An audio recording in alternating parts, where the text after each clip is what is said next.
Welcome to e-PG पाठशाला। E-PG पाठशालायाः कृते भवद्भ्यः सर्वेभ्यः स्वागतं व्याहरामि। अहं श्रीपादसुब्रह्मण्यः हैदराबाद नगरे पोट्टि श्रीरामुलु तेलुगु विश्वविद्यालये संस्कृत आचार्यः अस्मि। अद्य नागेशोपाध्याय विरचितायां लघुमंजूषायां धात्वर्थ निरूपणे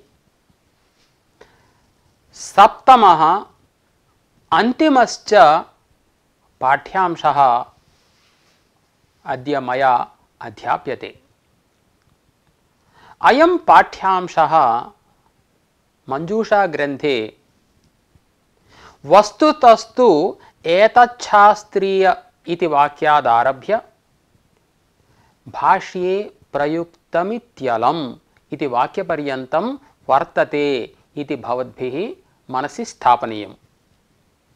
अस्य पाठस्य मुख्याः अंशाः एते वर्तन्ते। वस्तुतस्तु इत्यादिना नागेशोपाध्यायेन सकर्मकत्वं परिष्कृतं वर्तते। एतच्छास्त्रीय कर्मसंज्ञकार्थान्वय्यर्थकत्वं सकर्मकत्वं तदनन्वय्यर्थकत्वम् अकर्मकत्वम् इति। अतएव अध्यासिता भूमयः इत्यादि सिद्धिः। ननु मासमास्यते देवदत्तेन इत्यादौ आस्यादेः कालादिकर्मणा सकर्मकत्वात् कथं भावे लकारः इति प्रश्नः। तत्र समाधानम् एवं वर्तते। शास्त्रे अकर्मकपदस्थकर्मपदेन कालभावाध्वदेशभिन्नानामेव ग्रहणम् इति। अतः कालादिकर्मणा आस्यादेः न सकर्मकत्वं किन्तु अकर्मकत्वमेव। विक्लित्यनुकूल व्यापारः पचेरर्थः स च अनेकविधः।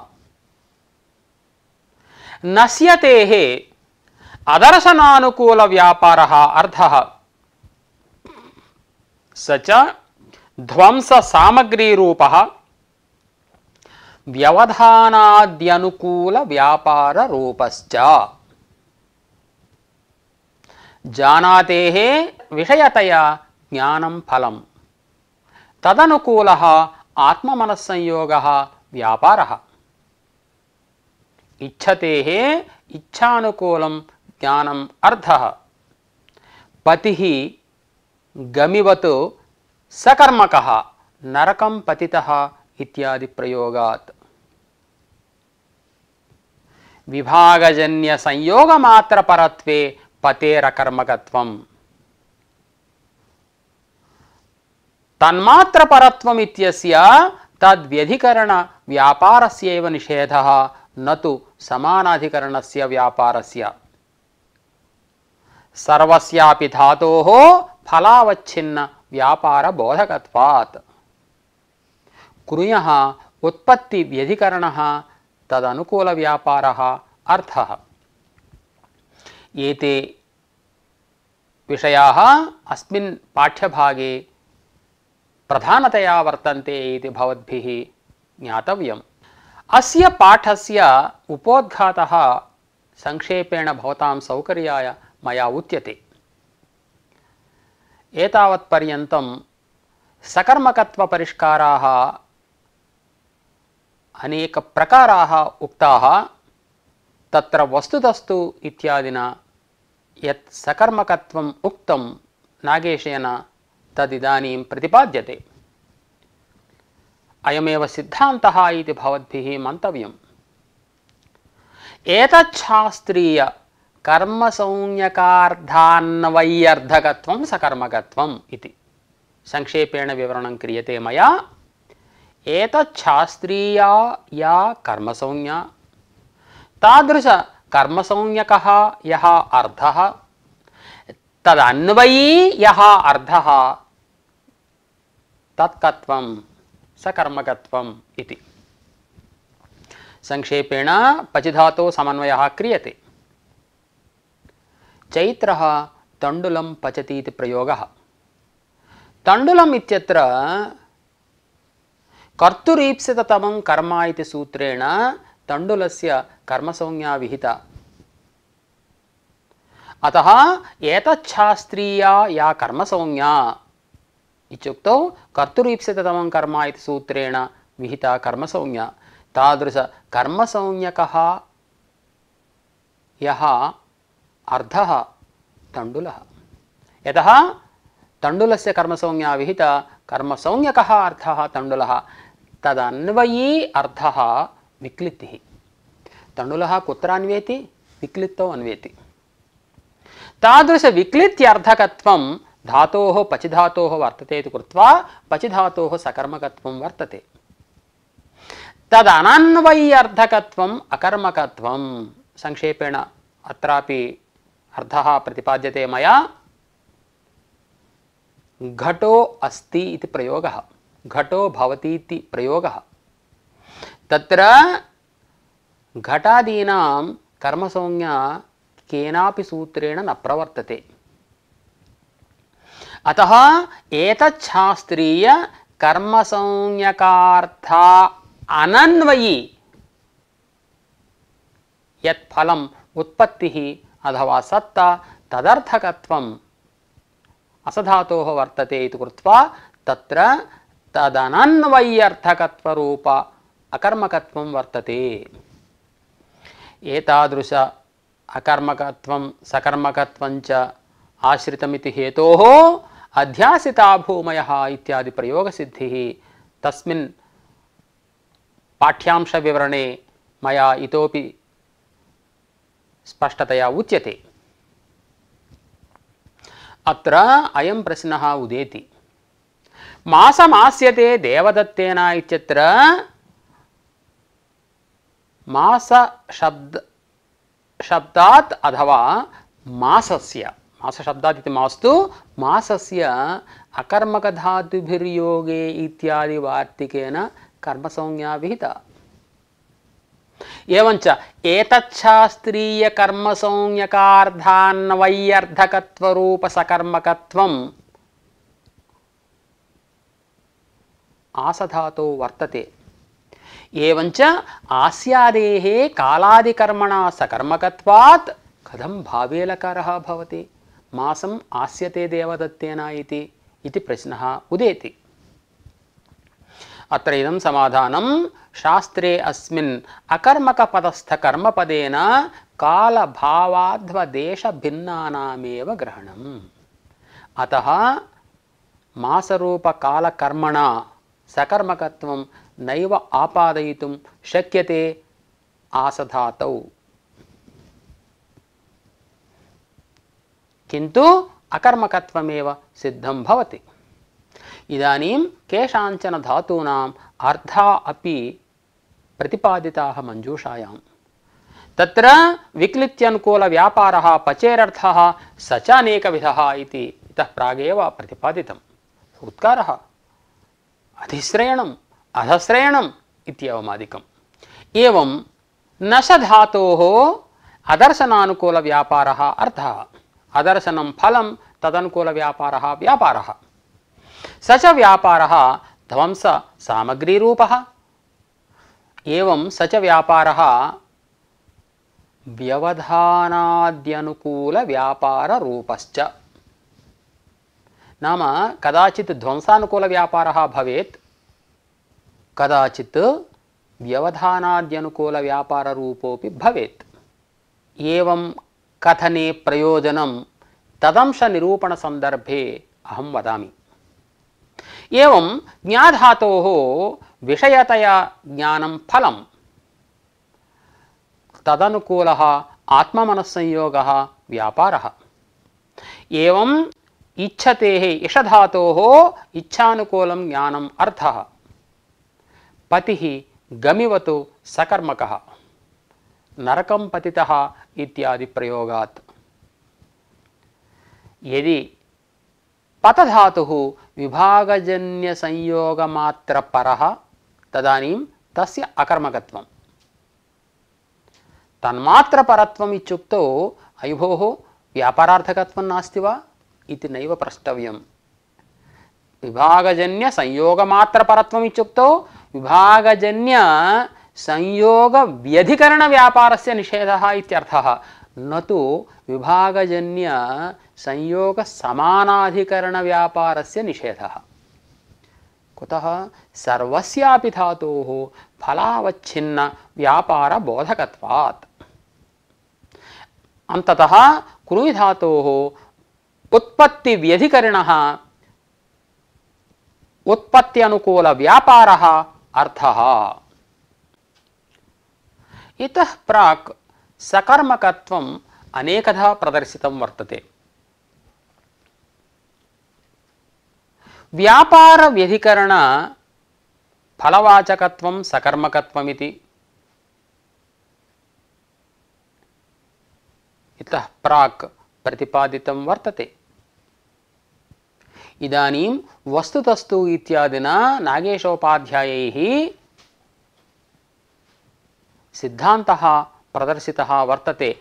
एतच्छास्त्रीय कर्मसंज्ञकार्धान्वय्यर्थकत्वं सकर्मकत्वम् इति। तदनन्वय्यर्थकत्वम् अकर्मकत्वम् इति। व्याकरणशास्त्र विहिता या कर्मसंज्ञा तद्वान् यो अर्थः तदन्वयी यो अर्थः तद्वत्वम् इति परिष्कारस्य अर्थः। चैत्रस्तण्डुलं पचति इत्यत्र पचधातोः अनेन परिष्कारेण सकर्मकत्वं कथं लभ्यते इति विवरणं क्रियते मया। एतच्छास्त्रीय कर्मसंज्ञा इत्युक्तौ कर्तुरीप्सिततमं कर्म इति सूत्रेण कर्मसंज्ञा तण्डुलस्य विहिता वर्तते। तादृश कर्मसंज्ञाकः यः अर्थः इत्युक्तौ तण्डुलः। तदन्वयी यो अर्थः इत्युक्तौ विक्लित्तिः। तदर्थकत्वेन नाम तादृश विक्लित्तिरूप फलवाचकत्वेन पचेः सकर्मकत्वं सिद्धं भवति। एवं चैत्रो ग्रामं गच्छति इत्यत्र अनेन परिष्कारेण गम्लुधातोः सकर्मकत्वं सिद्धं भवति। एतच्छास्त्रीय कर्मसंज्ञा इत्युक्तौ तत्रापि कर्तुरीप्सिततमं कर्म इति सूत्रेण ग्रामस्य कर्मसंज्ञा विहिता। अतः एतच्छास्त्रीय कर्मसंज्ञाकः यः अर्थः ग्रामः। तदन्वयी यो अर्थः इत्युक्तौ उत्तरदेशसंयोगः फलम्। तद्वाचकत्वेन गम्लुधातोः सकर्मकत्वं सिद्धं भवति। एवं अन्यत्रापि हरिं भजति इत्यादावपि तत्तद्धातूनां सकर्मकत्वं सिद्धं भवति। घटोऽस्ति घटो भवति इत्यादौ तु अस्त्यादेः एतादृशं सकर्मकत्वं नास्ति, किन्तु तदनन्वय्यर्थकत्वरूपम् अकर्मकत्वमेव तत्र वर्तते। तत्र घटोऽस्ति घटो भवति इत्यादौ घटादेः कर्मसंज्ञा केनापि सूत्रेण न विहिता। अतः एतच्छास्त्रीय कर्मसंज्ञकार्थ अनन्वय्यर्थकत्वं धातोः वर्तते। नाम एतच्छास्त्रीय कर्मसंज्ञाकः अथवा कर्मसंज्ञकः यः अर्थः तदनन्वयी अर्धवाचकत्वमेव धातौ अस्ति। तदनन्वयी यो अर्थः इत्युक्तौ उत्पत्तिः सत्ता इत्यादि तद्वाचकत्वेन अस्त्यादेः अकर्मकत्वं सिद्धं भवति। एतच्छास्त्रीय कर्मसंज्ञकार्धान्वय्यर्थकत्वमेव सकर्मकत्वमिति वक्तव्यम्। न तु व्यापारविधिकरणफलवाचकत्वं सकर्मकत्वम्। कुतः इत्युक्तौ तथा तस्मिन् पक्षे एकः दोषः अस्ति। पश्यन्तु, अध्यासिता भूमयः इति प्रयोगः। अत्र भूमिपदार्थस्य अधिकरणसंज्ञा नाम आधाररूपत्वम् अस्ति। तत्र आधाररूपस्य भूमिपदार्थस्य अधिशींस्थासां कर्म इति सूत्रेण कर्मसंज्ञा विहिता। अतः अधिपूर्वक आसधातोः सकर्मकत्वं सिद्धं भवति। अतः गत्यर्थाकर्मके इत्यादि सूत्रेण आसधातोः भूते कर्मणि क्तप्रत्ययः सिद्धः। अध्यासिता भूमयः इत्यादि प्रयोगः।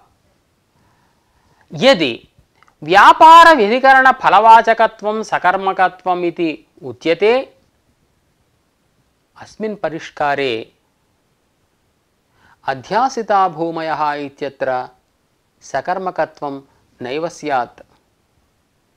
यतः धातोः आसधातोः केवल क्रियावाचकत्वं फलवाचकत्वमेव नास्ति। अतः व्यापार व्यधिकरण फलवाचकत्वाभावात् सकर्मकत्वाभावात् कर्मणि तप्रत्ययः न सिद्ध्येत्, भावे एव स्यात्। अतः एतच्छास्त्रीय कर्मसंज्ञकार्धान्वय्यर्थकत्वमेव सकर्मकत्वमिति वक्तव्यम्। तदानीम् अध्यासिता भूमयः इत्यत्र एवं लक्षणसमन्वयः भवति। एतच्छास्त्रीया या कर्मसंज्ञा इत्युक्तौ अधिशींस्थासां कर्म इति सूत्रेण विहिता कर्मसंज्ञा। कर्मसंज्ञकः अर्थः भूमिः। तदन्वयी यः अर्थः इत्युक्तौ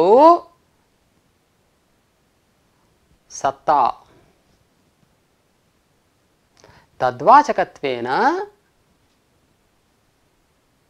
अधिपूर्वक आसधातोः सकर्मकत्वं सिद्धं भवति। इदानीम् एतच्छास्त्रीय कर्मसंज्ञकार्थान्वय्यर्थकत्वं सकर्मकत्वमिति सकर्मकलक्षणे एव तात्पर्यम् इति भवद्भिः मन्तव्यम्। अकर्मकलक्षणं तु अर्धाल्लब्धम् इत्यपि भवद्भिः ज्ञातव्यम्। इदानीम् अस्मिन् पक्षे नाम एतच्छास्त्रीय कर्मसंज्ञकार्धान्वय्यर्थकत्वं सकर्मकत्वम् इति अस्मिन् पक्षे मासमास्यते देवदत्तेन इत्यत्र कश्चन दोषः प्रदर्श्यते। पश्यन्तु, अत्र आसधातोः भावे लकारः इष्टः आस्यते इति। परन्तु अत्र मासस्य मासमास्यते देवदत्तेन इत्यत्र मासस्य अकर्मकधातुभिर्योगे देशः कालो भावो गन्तव्योऽध्वा च कर्मसंज्ञक इति वाच्यम् इति वार्तिकेन मासस्य कर्मसंज्ञा विहिता। तत् प्रथमतः भवद्भिः मनसि स्थापनीयम्। इदानीं पश्यन्तु, एतच्छास्त्रीया या कर्मसंज्ञा इत्युक्तौ अकर्मकधातुभिर्योगे इत्यादि वार्तिकेन विहिता कर्मसंज्ञा। तादृश कर्मसंज्ञकः यः अर्थः मासः, तदन्वयी यो अर्थः सत्तारूप व्यापारः, तदर्थकत्वात् आसधातोः सकर्मकत्वम् आगतम्। सकर्मकत्वे भावे लकारः कथं भवति इति अयं प्रश्नः। अकर्मकत्वम् अन्यादृशं शास्त्रे दृश्यते धातोरर्धान्तरे वृत्तेः धात्वर्थेनोपसंग्रहात् प्रसिद्धेरविवक्षातः कर्मणो अकर्मिका क्रिया इति। तत्र यादृशम् अकर्मकत्वं वार्तिके कारिकायां प्रदर्शितं तादृशम् एकमपि अकर्मकत्वम् आसधातोः सिद्धं न भवति। एवञ्च एतच्छास्त्रीय कर्मसौज्ञकार्थान्वयि अर्थकत्वं सकर्मकत्वम् इति परिष्कारे मासमास्यते देवदत्तेन इत्यत्र आसधातोः सकर्मकत्वात् भावे लकारः कथं वा सिद्ध्येत् इति प्रश्नः। अत्रेदं समाधानम्। अस्मिन् व्याकरणशास्त्रे अकर्मकपदस्थ कर्मपदेन कालभावाध्वदेशभिन्नानामेव ग्रहणम् इति। सामान्यतः अकर्मकपदश्रवणे कर्मरहिताः इति किल अर्थः भासते। कीदृश कर्माणि ग्राह्याणि इत्युक्तौ कालभाव अध्व देश भिन्नान्येव ग्राह्याणि इति। इदानीं भवद्भिः किमुच्यते? मासमास्यते देवदत्तेन इत्यत्र मासरूपकर्मणः सद्भावात् कथम् अकर्मकत्वम् इति। परन्तु अयं कालः अकर्मकपदस्थकर्मपदेन कालभाव अध्व देश भिन्नानामेव ग्रहणात् अत्र कालरूपत्वात् कालभावाध्वदेशभिन्नानाम् अथवा कालभावाध्वदेशभिन्नस्य कस्यापि कर्मणः मासमास्यते देवदत्तेन इत्यत्र अभावात् धातोः अकर्मकत्वं सिद्धं भवति। अतः मासमास्यते देवदत्तेन इत्यत्र आस्यादेः अकर्मकत्वेन भावे लकारः सिद्ध्यति, न कोऽपि दोषः। इदानीं केषाञ्चन धातूनाम् अर्थः विव्रियते मंजूषायां। तत्र पच धातोः अर्थः विक्लित्यनुकूल व्यापारः अर्थः। स च व्यापारः अनेकविधः विक्लित्यनुकूल फूत्कार रूपेण इति। इतः प्रागपि इदं निरूपितं मया। विक्लित्यनुकूलः फूत्कारः, विक्लित्यनुकूलम् अधिश्रयणं, विक्लित्यनुकूलम् अधश्रयणम् इत्यादि रीत्या। एवञ्च स च व्यापारः अनेकविधः, सोऽपि व्यापारः फूत्कारः फूत्कारत्वादिरूपेण भासते इत्यपि तः प्राक् प्रतिपादितं। नानार्थत्वम् अस्माकम् इष्टमेव इत्यपि तत्र प्रतिपादितम्। एकं वारं स्मर्तव्यं भवद्भिः। तत्र फलवाचकत्वेन व्यापारवाचकत्वेन धातोः नानार्थत्वम् अनेकार्थत्वं प्राप्तमेव। इदानीं फूत्कारादिः फूत्कारत्वेन फूत्कारत्वादिरूपेण भासते इत्युक्तत्वात् नानार्थत्वं नागतम् इत्यपि तदा यदुक्तं मया तत् पुनः एकं वारं भवद्भिः स्मर्तव्यम्। अतः तेजसंयोगानुकूल व्यापारमात्रं पत्यर्थः इति नैयायिकोक्तं नादरणीयम् इत्यपि भवद्भिः ज्ञातव्यम्।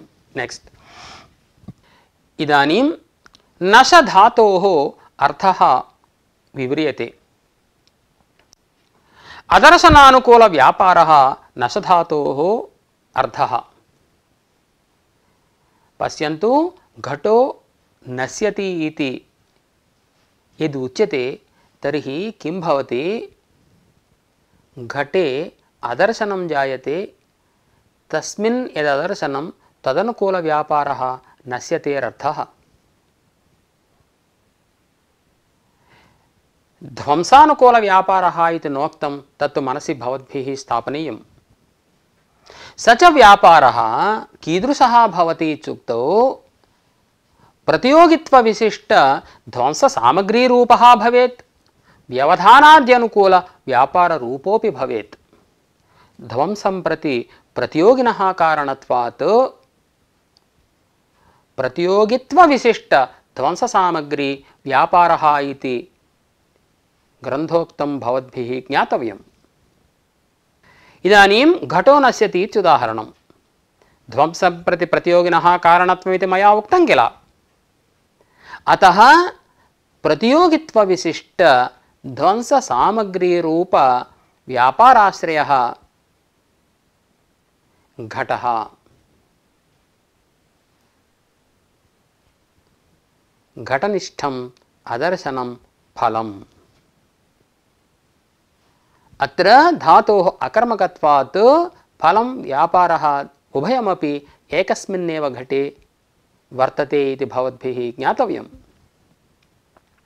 अत्र अदर्शनानुकूलव्यापारः नश्यतेरर्थः इत्युक्तं ग्रन्थे, ध्वंसानुकूलव्यापारः इति नोक्तं। तत्र इदं कारणं, यत्र ध्वंसः नास्ति, व्यवधानमात्रम् अस्ति, व्यवधानमात्रेण अदर्शनमात्रमस्ति, व्यवधानमात्रेण अदर्शनमात्रमस्ति, ध्वंसस्तु नास्ति। इदानीम् अदर्शनानुकूलव्यापारः इत्युक्तत्वात् व्यवधानाद्यनुकूलव्यापारोऽपि ग्रहीतुं शक्यते। तत्र कुतः नश्यतेः अदर्शनानुकूलव्यापारः अर्थः इति वक्तव्यम् इति चेत्, तत्र एकं प्रमाणं प्रदर्श्यते ग्रन्थे। निष्ठासंज्ञासूत्रे भाष्ये उत्पतिते काके नष्टं तद्गृहं भवति इति प्रयोगः। तत्र यदि काकः उत्पतितः स्यात् गृहस्य नाशो भवति वा? अतः तत्र नष्टं गृहम् इत्यस्य अज्ञातं गृहं, बुद्ध्यनारूढं गृहम् इत्येव अर्थः। यदि ध्वंसानुकूलव्यापारः धातोरर्थः इत्युच्यते तर्हि ध्वंसः तत्र नास्ति, सः प्रयोगः नोपपद्येत।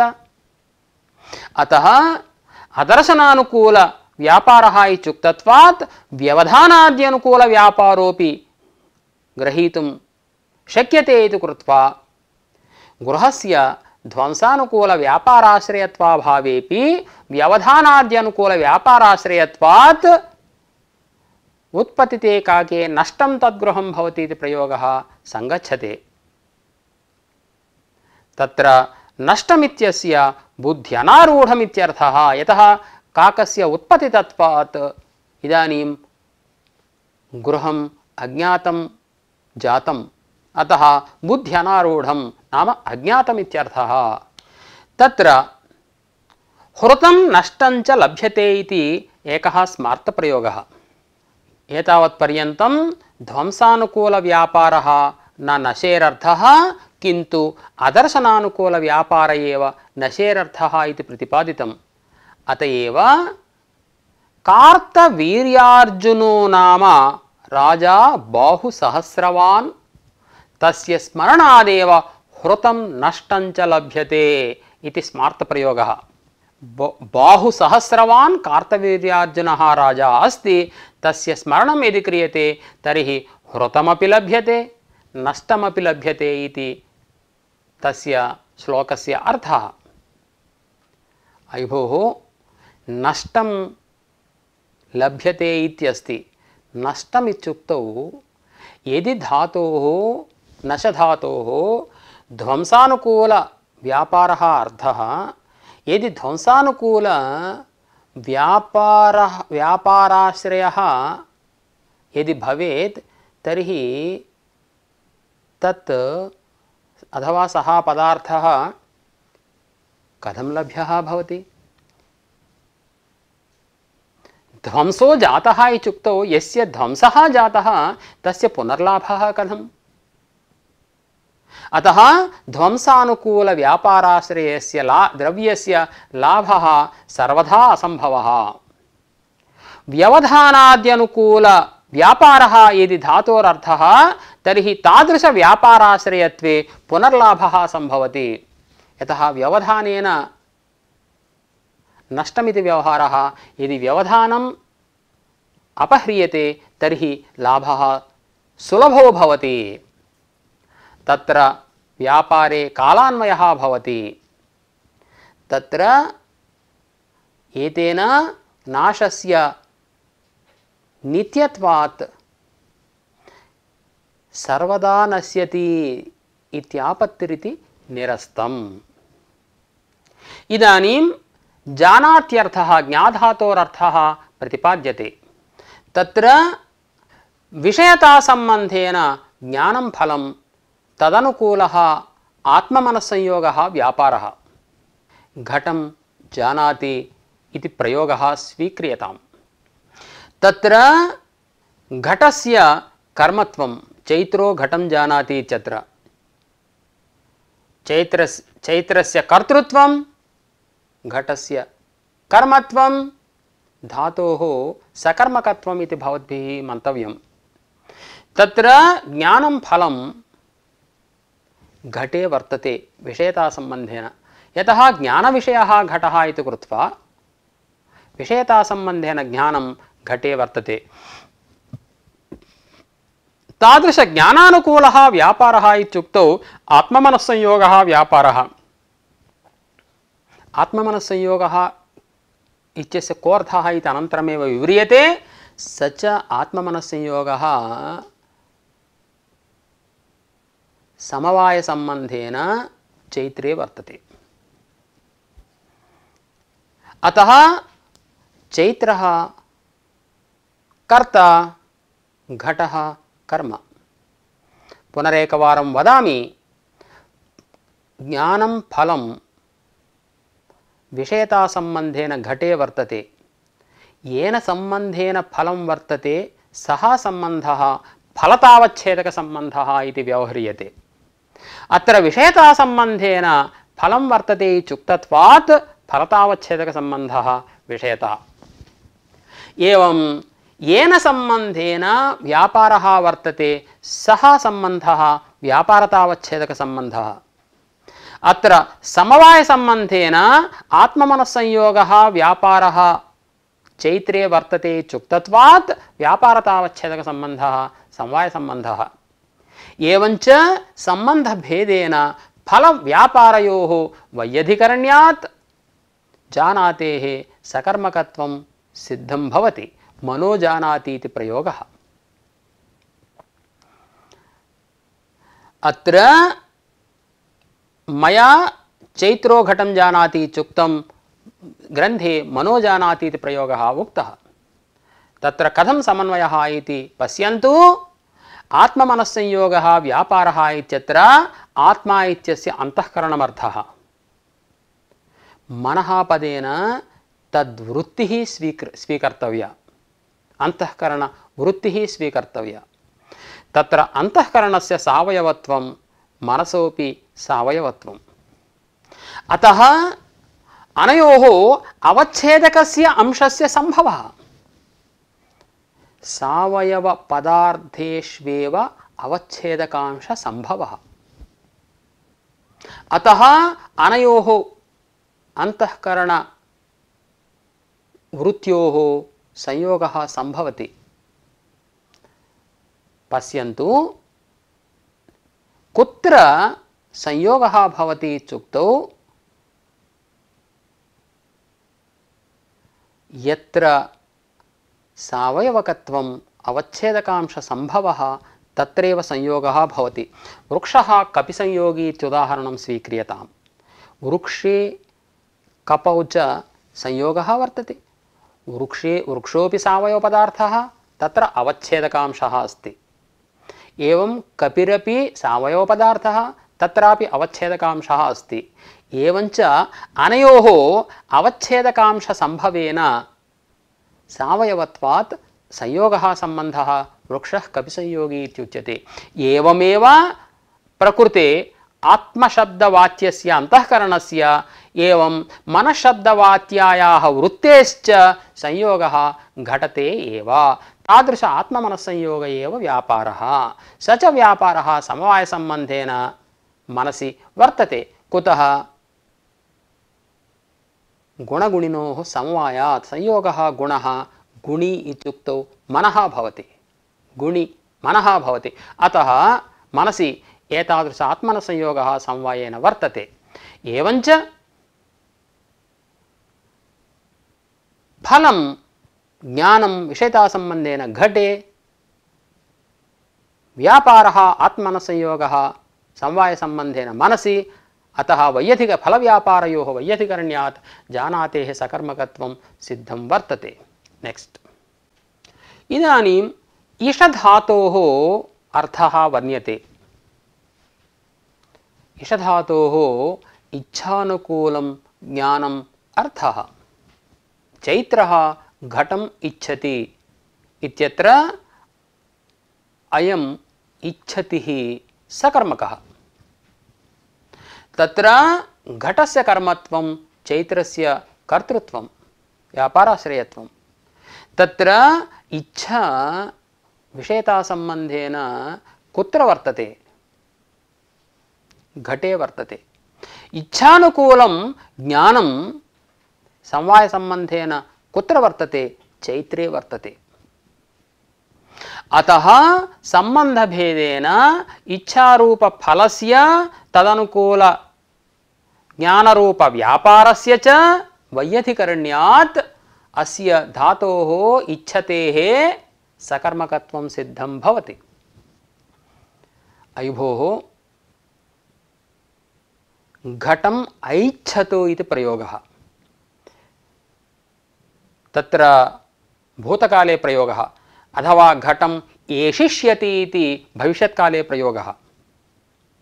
कुत्रचित् अतीतः, कुत्रचित् अनागतः। घटम् ऐच्छतु इत्यत्र अतीतः। अतीतस्य कथम् इच्छारूपफलाश्रयत्वं भवति? एवं घटम् एषिष्यति इत्यत्र अनागतः घटः। अनागतस्य भविष्यत्कालिकस्य घटस्य कथम् इच्छारूप फलशालित्वं सिद्धं भवति?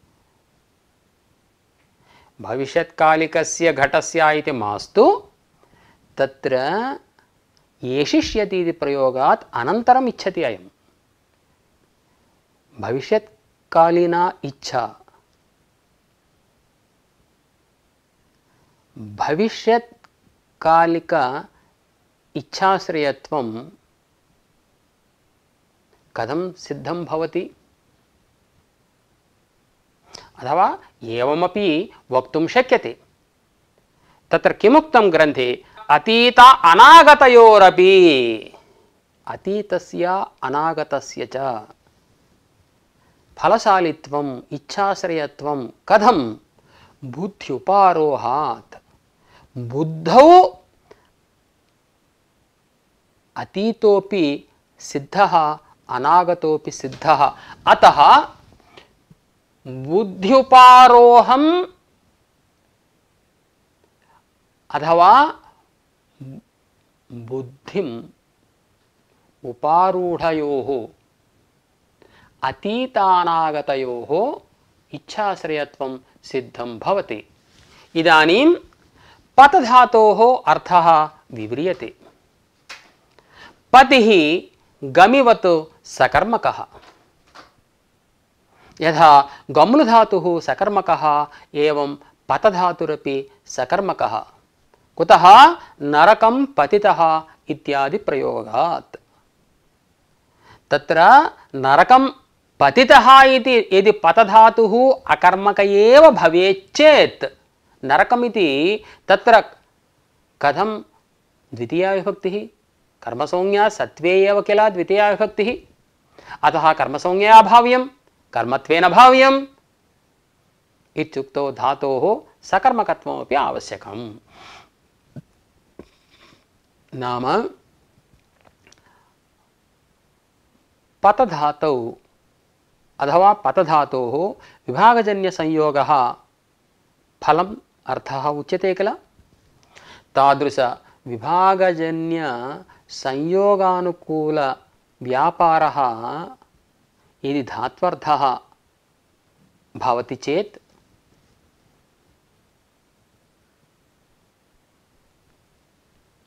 तर्हि धातोः सकर्मकत्वं तत्रापि विभागजन्य संयोगानुकूल व्यापारः तादृश संयोग व्यधिकरणः यदि भवति तर्हि धातोः सकर्मकत्वं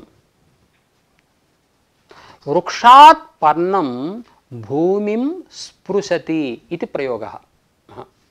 वृक्षात् पर्णं भूमिं पतति इत्यपि। वृक्षात् पर्णं भूमिं पतति।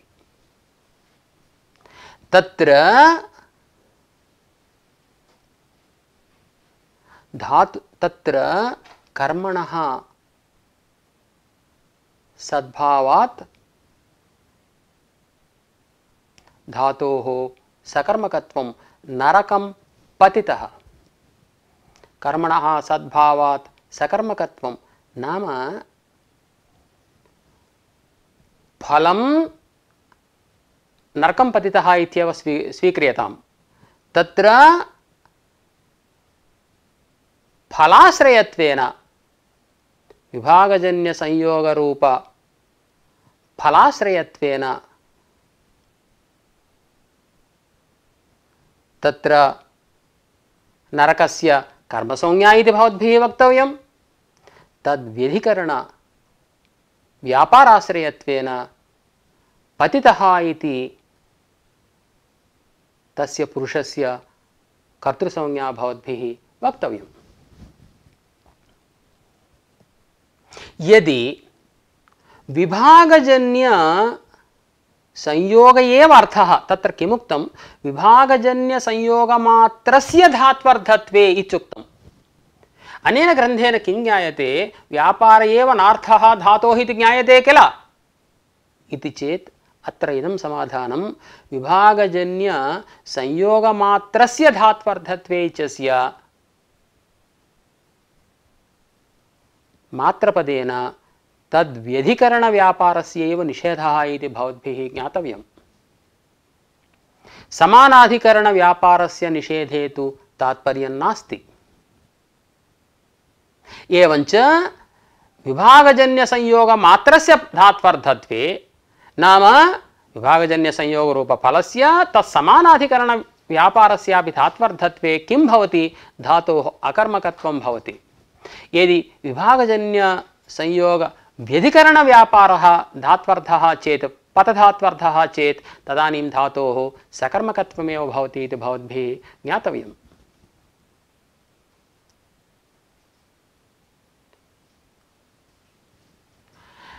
एतत् फललक्षणनिरूपणावसरे मया स्पष्टीकृतं वर्तते। अन्ततः क्रूयि धातोः अर्थः कः इति द्रष्टव्यम्। उत्पत्त्यनुकूल व्यापारः क्रूयि धातोः अर्थः। चैत्रः घटं करोति इत्यत्र उत्पत्तिः फलं घटे वर्तते, तदनुकूल व्यापारः चैत्रे वर्तते। अतः धातोः सकर्मकत्वम् अस्ति। उत्पत्तिरूप फलाश्रयत्वेन घटस्य कर्मत्वं तदनुकूल व्यापाराश्रयत्वेन चैत्रस्य कर्तृत्वं च सिद्धं भवति।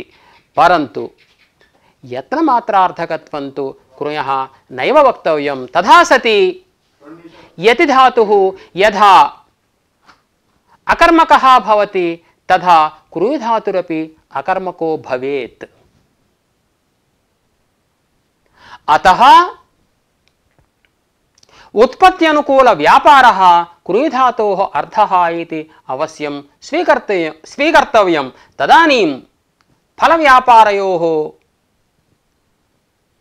भिन्नाधिकरण वृत्तित्वात् धातोः सकर्मकत्वं सिद्धं भवति। एवं रीत्या केषाञ्चन धातूनाम् अर्थनिरूपणमपि कृतम् अस्मिन् धात्वर्थनिरूपणे। एवं रीत्या मंजूषायां धात्वर्थनिरूपणं समाप्तम् इति मया उच्यते।